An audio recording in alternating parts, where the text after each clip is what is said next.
आज मैं इस वीडियो में आपको गोट फार्मिंग और उस गोट फार्मिंग के साथ कौन से सपोर्टिंग बिजनेस हम और कर सकते हैं इसके बारे में जानकारी देने वाला हूँ।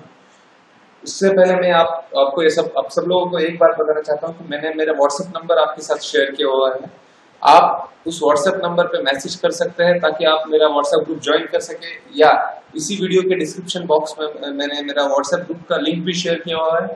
आप उस लिंक पे क्लिक करके मेरा व्हाट्सएप ग्रुप जो है वो ज्वाइन कर सकते हैं। लेकिन प्लीज आप मुझे कॉल मत कीजिए, क्योंकि मेरा कंसल्टेशन जो है, अगर आप मुझसे बात करना चाहते हो तो मैं उसके लिए पेमेंट चार्ज करता हूँ, और उसके लिए ऑलरेडी अपॉइंटमेंट्स जो है वो 1 महीने के फुल है। अगर आपको मुझसे बात करनी है तो आपको पेमेंट पहले करना पड़ेगा। इसलिए मैं ये चाहता हूं कि जिन लोगों को सच में जरूरत है वही लोग मुझे कॉल करेंगे।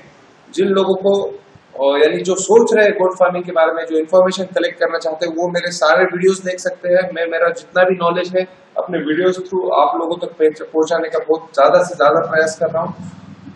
चलिए दोस्तों, अभी आज हम ये वीडियो देखेंगे। आशा करता हूँ ये वीडियो आपको पसंद आएगा। तो गोट फार्मिंग और उसके साथ कौन से सपोर्टिंग बिजनेस हम कर सकते हैं। तो सबसे पहले सवाल जो आता है कि गोट फार्मिंग के साथ सपोर्टिंग बिजनेस करने की क्या जरूरत है, क्योंकि goat farming as a business ही हम कर रहे हैं। तो इसके लिए मैं सोचता हूँ कि क्यों हमें गोट फार्मिंग के साथ सपोर्टिंग बिजनेस करना चाहिए। तो इसके लिए 4 पॉइंट जो है वो बहुत ज्यादा इंपॉर्टेंट है। सबसे पहला पॉइंट आता है कि एक्स्ट्रा इनकम के लिए, यानी गोट फार्मिंग के लिए आप ऑलरेडी एक शेड तो बनाने वाले हो, तो उसके साथ आप गोट फार्मिंग के साथ जो भी आप लेबर वहां पे रख रहे हो, तो वही उसी लेबर को एक कोई तो ऐसा सपोर्टिंग बिजनेस जो उसके ऊपर भी काम कर सके। क्योंकि गोट फार्मिंग के बिजनेस में सिर्फ एक ही काम होता है कि गोट को फीड प्रोवाइड करना टाइम टू टाइम। लेकिन जब ये जो है एक बार कर, सपोज आपने एक 4-5 लेबर रखे हुए हैं, उनके लिए आपने यानी सपोज आपका एक बड़ा गोट फार्म है 100 गोट्स का, 100 गोट्स का, तो 100 गोट्स के लिए आपने एक 5 लेबर रखे हुए हैं। उन्होंने एक बार उनको फीड डाल दिया तो उनको बाद में कुछ काम नहीं है, तो वो भी उनको भी हम एंगेज रख सकते हैं अगर हम एक सपोर्टिंग बिजनेस उसके लिए स्टार्ट कर रहे हैं, और आपको भी उस सपोर्टिंग बिजनेस से कुछ एक्स्ट्रा इनकम आ सकता है। इसलिए गोट फार्मिंग के साथ सपोर्टिंग बिजनेस बहुत इंपॉर्टेंट है। दूसरा पॉइंट आता है कि 100% यूटिलाइजेशन ऑफ स्पेस, मतलब जो गोट फार्मिंग के लिए आपने सपोज एक शेड स्ट्रक्चर खड़ा किया है, तो उस शेड के अंदर ही अगर हम कोई सपोर्टिंग बिजनेस कर सकते हैं, तो उसी स्पेस का, यानी जो जिस जगह में आपने एक गोट फार्मिंग के लिए शेड खड़ा किया है, उसका आपको आपके सपोर्टिंग बिजनेस के लिए भी यूज हो जाएगा। इस तरह से आप जो आपकी जगह है उसका 100% यूज कर सकते हो। तीसरा जो रीजन है कि गोट फार्मिंग के लिए सपोर्टिंग बिजनेस करना चाहिए, उसका ये है कि टू गेट लेबर एक्सपेंडिचर, मतलब जितना पैसा आप आपके लेबर पे खर्च कर रहे हो, उतना ही पैसा अगर आपको आपके सपोर्टिंग बिजनेस से मिल जाता है, तो इनडायरेक्टली आपके गोट फार्मिंग के बिजनेस में आपको उतना प्रॉफिट ऐड हो जाएगा।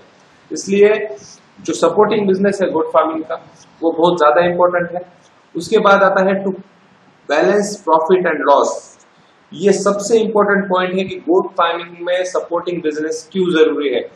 क्योंकि कोई भी बिजनेस लीजिए, गोट फार्मिंग हो या किसी चीज की ट्रेडिंग हो या आपका कोई शॉप हो, या फिर आपका हर बिजनेस जो है वो एक सीजन में उसका प्रॉफिट होता है, और साल भर वो कभी भी प्रॉफिट में नहीं चलता। आप कपड़ों की दुकान लीजिए, दिवाली के पीरियड में उनको जो शॉप ओनर्स रहते हैं उनको बात करने की फुर्सत नहीं रहती, लेकिन बाकी समय में वो आराम से बैठे रहते हैं।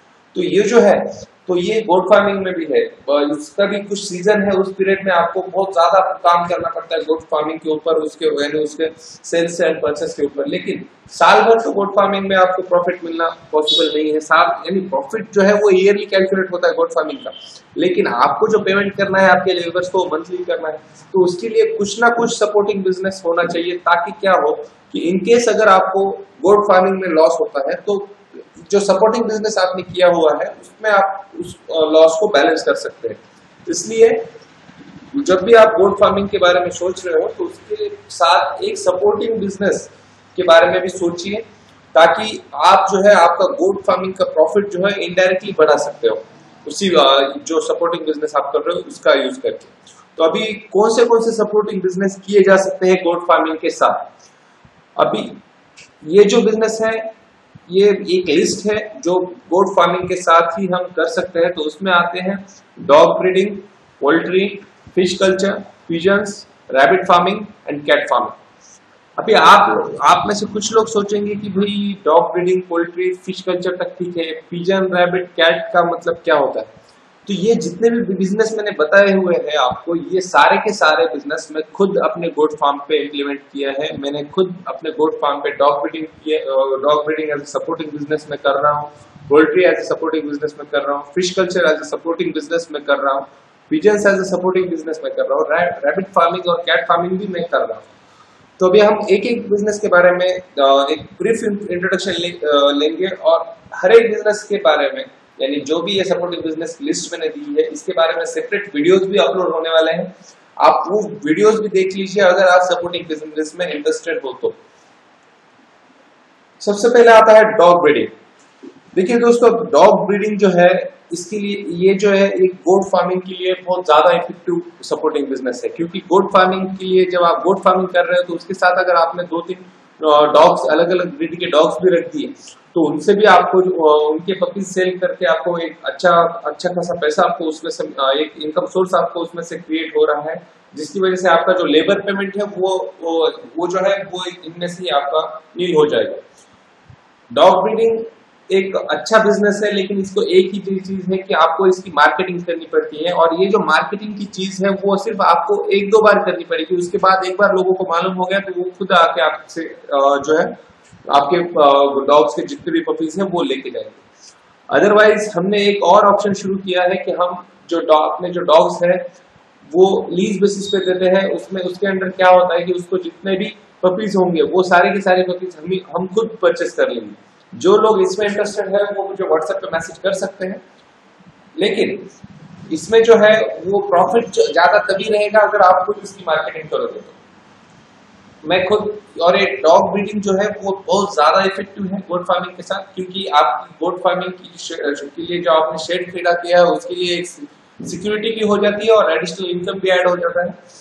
मेरे खुद के पास 50 अलग अलग ब्रीड के टोटल यानी 50 डॉग्स हैं और मुझे उससे एक अच्छा इनकम मिलता है गोट फार्मिंग के साथ। उसके बाद आता है पोल्ट्री। पोल्ट्री का मतलब मैं बॉयलर के साथ नहीं जोड़ रहा हूँ, जो अपने बाकी की हेल्स रहती हैं वो उनको अगर आप आपके गोट फार्म के अंदर ही रख देते हो तो उसका एडिशनल प्रॉफिट ऐसा होता है कि उनसे आपको अंडे और मटन, अंडे और चिकन दोनों के लिए एक अच्छा रेट आपको मिल जाता है। जो ये यानी ये जो गावरान का बोलते हैं इसको, जो इनकी जो हेंस है, ये जो मुर्गियां है, इनके अंडे भी एक अच्छे रेट्स में चले जाते हैं। और अभी एक नई मुर्गी मार्केट में चल रही है जिसका नाम है कड़कनाथ। ये कड़कनाथ जो मुर्गी है, इसका यानी 1 किलो का रेट कम से कम मार्केट रेट जो है वो 900 से 1000 रुपए चल रहा है। लेकिन जब आप उसका ब्रीडिंग कर रहे हो, जब आप उसका एज ए बिजनेस आप संभाल रहे हो, तो जो इसके अंदर जो व्यापारी लोग हैं, ये जो आपसे जो खरीदने वाले जो ट्रेडर लोग हैं, वो आपसे वो 500 रुपए से लेके जाते हैं। तो वो भी ये भी एक एडिशनल अच्छा बिजनेस है गोट फार्मिंग के साथ करने के लिए। जिन लोगों को कड़कनाथ की ब्रीड्स पपीज यानी कड़कनाथ की जो छोटे छोटे बच्चे चाहिए, तो उसके लिए आप कमेंट बॉक्स में कमेंट कीजिए, मैं आपको उसका भी एक एड्रेस प्रोवाइड कर दूंगा। आपको वहां से जो है वो लोग आपको मुझे लगता है 5 या 6 दिन के बच्चे, कड़कनाथ ब्रीड के बच्चे आपको प्रोवाइड कर देंगे।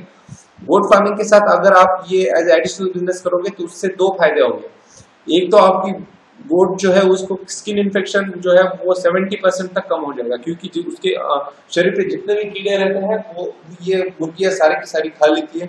और इनका एडिशनल एक्सपेंडिचर इतना ज्यादा नहीं है, इनका फीडिंग के लिए आपको ज्यादा खर्चा भी नहीं करना पड़ता, लेकिन आपको इनसे मिलने वाला इनकम जो है वो बहुत अच्छा है। इसलिए as a side business, as a supporting business poultry के लिए भी आप सोच सकते हो, लेकिन broiler as a side business मत कीजिए, क्योंकि वो अलग से एक सेपरेट बिजनेस हो जाता है, उसके लिए अलग से ध्यान देना पड़ता है। उसके लिए आपका जो लेबर गोट फार्मिंग के लिए है, यानी जो लेबर आपका गोट फार्मिंग के लिए काम कर रहा है, वही लेबर आपका बॉयलर पोल्ट्री पे काम नहीं कर सकता है, क्योंकि उसके लिए 24/7 एक सेपरेटली लेबर लगता है। तो जो पोल्ट्री है कड़कनाथ का, आप सोचिए एज ए सपोर्टिंग बिजनेस करने के लिए। उसके बाद आता है फिश कल्चर। देखिए दोस्तों, अगर आपके पास आपके गोट फार्म पे पानी की अवेलेबिलिटी अगर बहुत ज्यादा मात्रा में है, तो आप फिश कल्चर करके भी उसमें से भी बहुत अच्छे मात्रा में पैसा कमा सकते हैं एज ए सपोर्टिंग बिजनेस। ये भी बहुत अच्छा है, इसके जो कॉन्ट्रैक्ट्स है वो आपको इंडिया मार्ट पर मिल जाएंगे, जहां पे आपको अलग अलग ब्रीड्स की जो फिश है उसका वो वहां से आप खरीद सकते हो। और वो बड़े करने के बाद आपके लोकल सप्लाई में भी ये बहुत अच्छे यानी आपका जो भी लोकल मार्केट है फिश का, वहां से भी लोग आके इसको ले जा सकते हैं। इसलिए इस बिजनेस में आपको ज्यादा मार्केटिंग करने की जरूरत नहीं है, और ये as a income as a additional income आपके लिए एक बहुत अच्छा बिजनेस है। आप इसके बारे में भी सोच सकते हो, लेकिन आपके गोट फार्म में जो पानी जो है वो जरा ज्यादा मात्रा में होना चाहिए, क्योंकि इनका पानी का जो कल्चर यानी पानी जो है वो बार बार बदलना पड़ता है। लेकिन अगर आपने कुछ गोट फार्मिंग करते वक्त अगर गोट्स के लिए जो घास जो लगाया हुआ है उसको जो पानी देना है वो आप यही पानी उसके लिए भी यूज कर सकते हो। ये सारे बिजनेस के बारे में मैं अलग एक सेपरेटली वीडियो अपलोड कर रहा हूँ, जिसमें हर एक बिजनेस के बारे में डिटेल इंफॉर्मेशन मैं दूंगा। ये जो है ये ब्रीफ इंट्रोडक्शन है।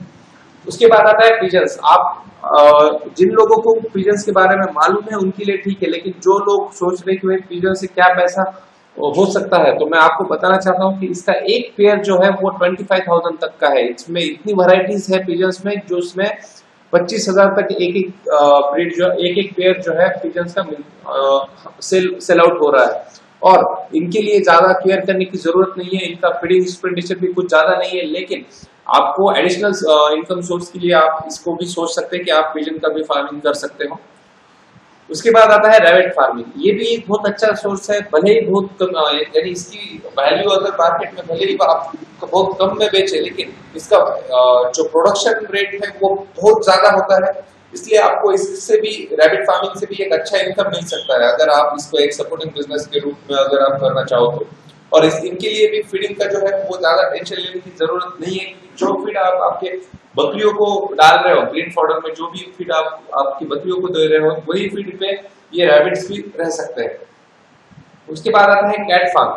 कैट फार्मिंग जो है वो एक बहुत अच्छा बिजनेस है, क्योंकि कैट फार्मिंग में आज इंडिया में 3,000 से लेके 20,000 तक कैट्स का सेल हो रहा है। इनका भी प्रोडक्शन बहुत ज्यादा फास्ट होता है, इसलिए अगर आप ये भी एज ए बिजनेस करना चाहते हो तो ये भी कैट फार्मिंग से भी आप एक अच्छा पैसा कमा सकते हो। बहुत अलग अलग ब्रीड्स की कैट्स आपको रखना पड़ेगा, उनके लिए मेंटेनेंस भी बहुत कम है और प्रोडक्शन बहुत ज्यादा है। ये जो हो गई ये सारे सपोर्टिंग बिजनेस है गोट फार्मिंग के। और दोस्तों ये सारे के सारे सपोर्टिंग बिजनेस मैं खुद कर रहा हूँ और प्रैक्टिकली मुझे इनमें से बहुत अच्छा प्रॉफिट मिल रहा है। कई बार तो ऐसा होता है कि सपोर्टिंग बिजनेस का जो अगर मैं प्रॉफिट कैलकुलेट कर रहा हूँ तो वो मेरे गोट फार्मिंग की कैलकुलेशन से भी ज्यादा चला जाता है।